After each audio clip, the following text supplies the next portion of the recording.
sound of the pounding hoofs of his stallions, at the rattling of his war chariots, and the rumbling of his wheels.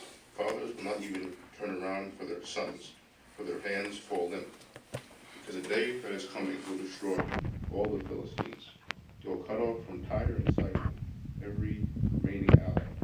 Jehovah will destroy the Philistines, who are the remaining ones from the island of Caphtor. Baldness will come down to Gaza. Ashkelon has been silenced.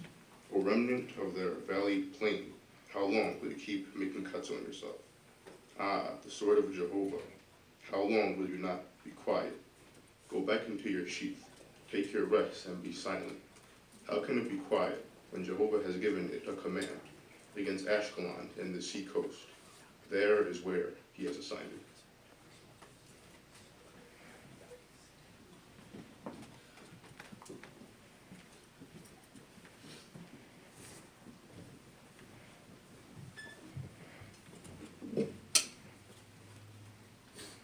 Thank you very much, Brother Allen. We had you working this evening on council point number 9, which is modulation.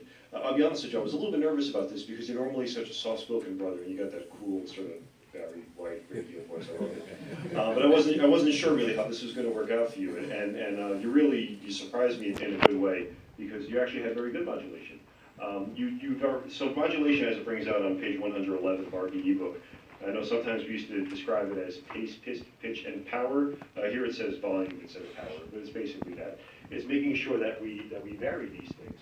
Vary the speed at which we speak, vary the pitch of our voice, right? Sometimes you go high, sometimes you go a little bit low. And the power. Sometimes you really want to draw attention to a point, you might speak just a little bit louder, right? And you definitely did that. So for instance, when you talked about how men will cry out, so your voice kind of came up, your volume came up a little bit to really put the emphasis on the important part of that sentence. And again, when you said, the sword of Jehovah, you helped us to appreciate what we wanted to draw attention to. And also, it makes the reading more interesting.